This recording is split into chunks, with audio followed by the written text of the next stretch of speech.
Grândola Vila Morena, terra da... Bem, não é fácil sintetizar numa palavra 48 anos ou 50 de um sistema, não é? Num certo sentido, temos uma visão intuitiva de que havia uma espécie de controle nacionalista e uma espécie de visão autoritária sobre a educação. É certo que a educação é uma função que atravessa todas as sociedades. Eles não esperaram que viessem as escolas e as universidades para formar os seus filhos e criar as suas tradições.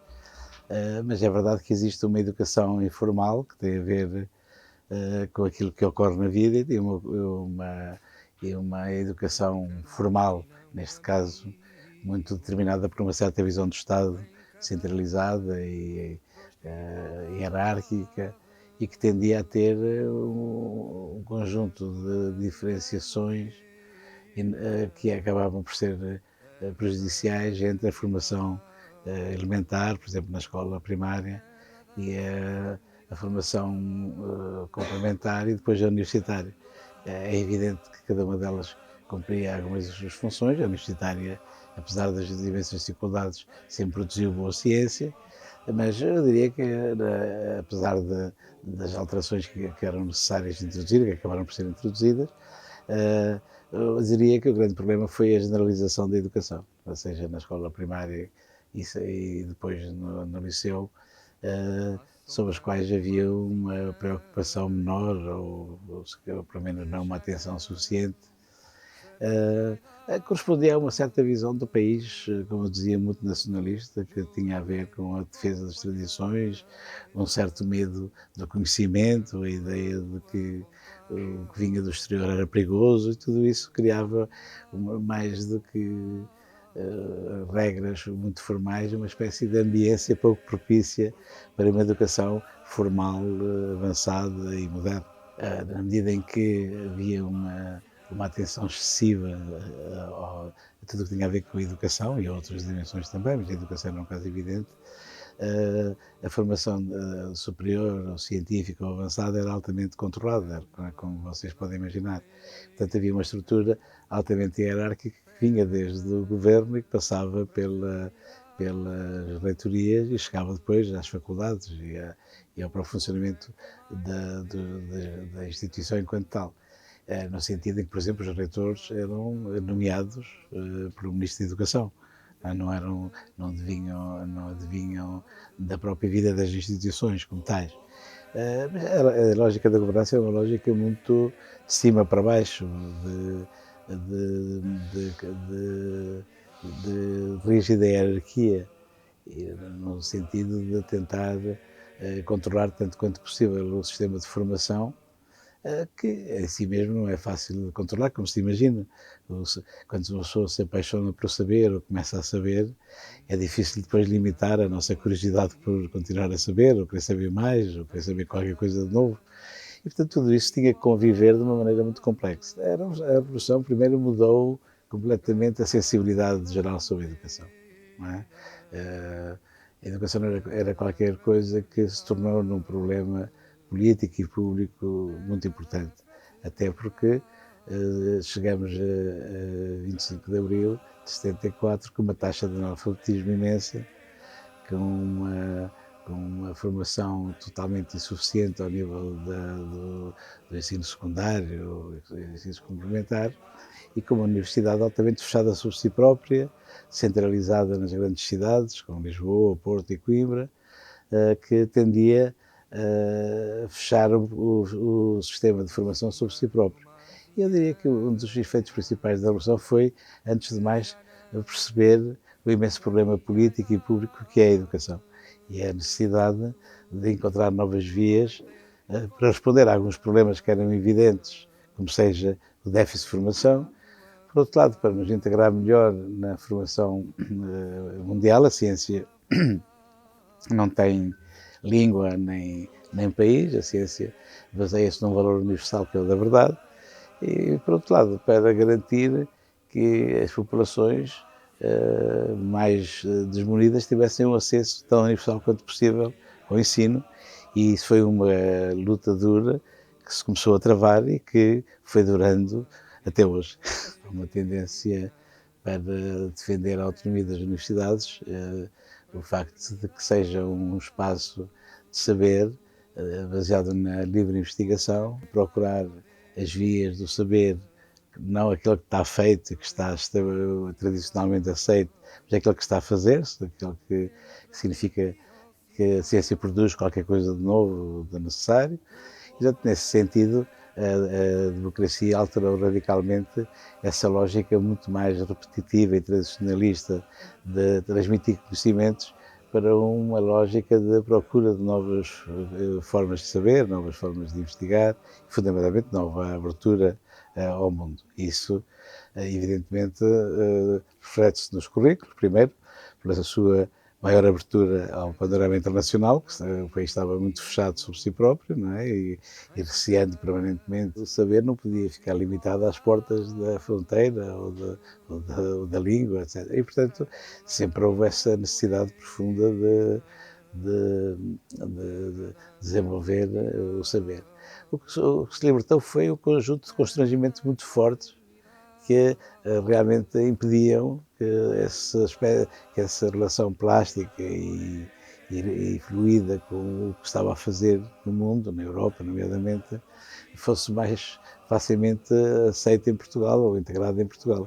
O 25 de Abril facilitou isso profundamente, até porque muita gente tinha-se formado no exterior e voltou para o país e, portanto, correspondia já a uma outra visão, outra alternativa ao nível do saber. E, por outro lado, é verdade que as universidades sofreram uma forte politização nos primeiros anos e isso fez das políticas sobre a educação e sobre os currículos, sobre aquilo sobre o que devia ser o caminho que se ia seguir, qualquer coisa de tensional, de conflitual, de tenso, que não vai contra a lógica da universidade.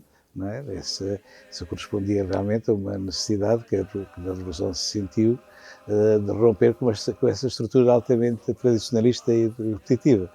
E que nunca deixou de ser política também ela, basicamente procurando evitar a política. E quando no 25 de Abril, no pós-25 de Abril, a política surge enquanto tal, é evidente que a liberdade, que a universidade também se abriu a esses processos e foi-se formando nesses processos, nessas relações. Foi fundamental, na medida em que, como dizia, havia um princípio muito estatista da formação formal, não é? Que procurava chegar muito longe, até à formação mais próxima das famílias, ligadas à religião. Bem, era um sistema altamente fechado. É evidente que houve uma imensa crispação em torno daquilo que podemos chamar a formação no nível superior da universidade pública. E o 25 de Abril permitiu, por várias razões, surgirem as universidades privadas, nomeadamente experiências que, nomeadamente através do nosso fundador, o professor Manuel de Almeida Damasio, nos levou à lusófona que é hoje, que é uma das principais universidades privadas do país. Isso significava uma outra visão, primeiro da liberdade de ensinar e de aprender, e por outro lado uma ideia de que uma universidade privada tem as mesmas condicionantes de cumprir um serviço público que é o da formação e da educação. Não é? E, portanto, eu diria que o 25 de Abril libertou essa compreensão de que sem essa liberdade de ensinar e aprender, onde surgiram as universidades privadas, o país sairia muito enfraquecido e é verdade, analisando as experiências que nós conhecemos, o conjunto dos milhares e milhares de licenciados que foram na universidade privada, feitos e formados pela universidade privada, acrescentaram ao país uma riqueza incalculável que, se não existissem, ficariam para sempre penalizados pelos números clausos, pela rigidez da admissão universitária pública, que não parecia sentir-se muito desconfortável com o facto de que a grande maioria da população jovem ficasse fora da formação.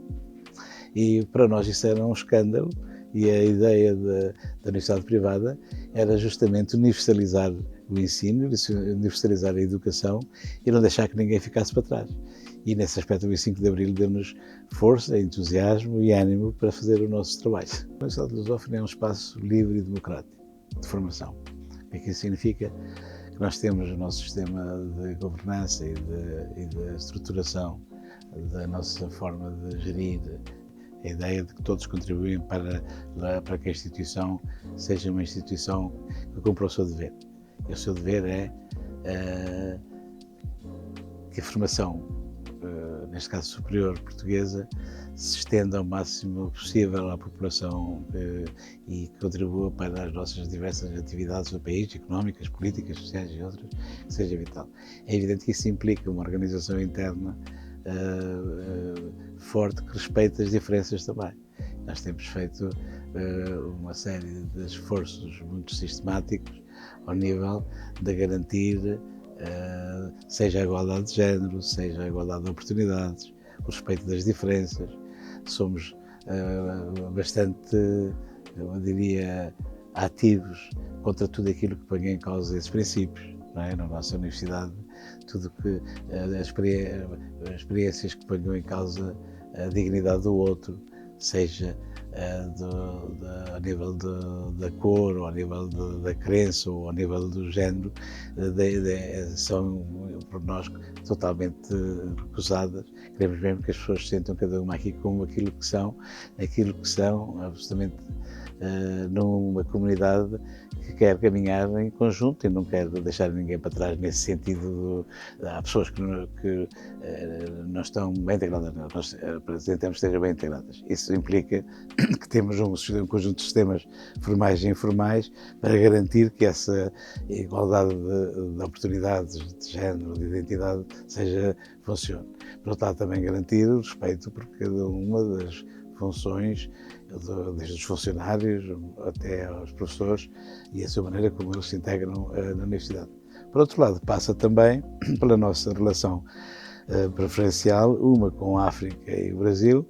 Para nós, a África é uma relação vital. Chamamos a Universidade de Lusófona porque consideramos que temos deveres especiais para com as pessoas que advêm desses países e que falam a nossa língua, e com quem temos uma relação muito forte e sólida, e a nossa política de apoio aos imigrantes é total, não é? E temos, nomeadamente no caso dos estudantes africanos, que temos uma política de bolsas muito sistemática. A mesma coisa a nossa relação com os brasileiros, o acolhimento dos alunos e colegas que vêm do Brasil, que são muito importantes na nossa estratégia comum, com quais nós temos uma série de parcerias para Erasmus, na CPLP, numa série de trabalhos comuns. Nós próprios temos relações com as nossas universidades lá, não é? Temos universidades no Brasil, em Angola, Moçambique, Guiné, Cabo Verde, e portanto estamos um bocadinho por todo lado, e essa visão também nos permite integrar bem os que vêm da África e do Brasil, mas por outro lado também nós somos bem recebidos lá quando vamos lá, portanto isto é uma troca recíproca. Por outro lado, numa outra dimensão, é a estratégia europeia que tem sido muito importante. Como sabe, nós somos os promotores, os responsáveis por uma das universidades europeias novas, chama-se o FIRMAU, uma universidade europeia com mais 8, inclui 8 universidades da Europa e que são as quais se espera a criação de novas possibilidades de investigação, novos diplomas, novas estruturas de formação, etc., que também nos articula muito com os professores e os estudantes europeus. Não é? Portanto, ou seja, nós queremos que a nossa universidade seja uma espécie de espaço onde todos são bem acolhidos e ninguém fica aqui retido, todos também circulem um pouco por todo lado. A nossa relação interna, a nossa relação com o ambiente exterior, com o Ministério, com a Europa, a vários níveis. E desde muito cedo nós escolhemos um sistema que seja baseado numa espécie de relação circular de várias autonomias que se articulam entre si, se entroncam entre si. O poder da organização da nossa universidade parte de baixo para cima, parte das unidades orgânicas, dos diretores dos cursos, da relação deles com os estudantes e com os professores, e daí chega até à reitoria e à administração, que por sua vez, nessa relação quase circular, procura representar os meios, criar as possibilidades técnicas, materiais, financeiras e outras, para que esse sistema funcione.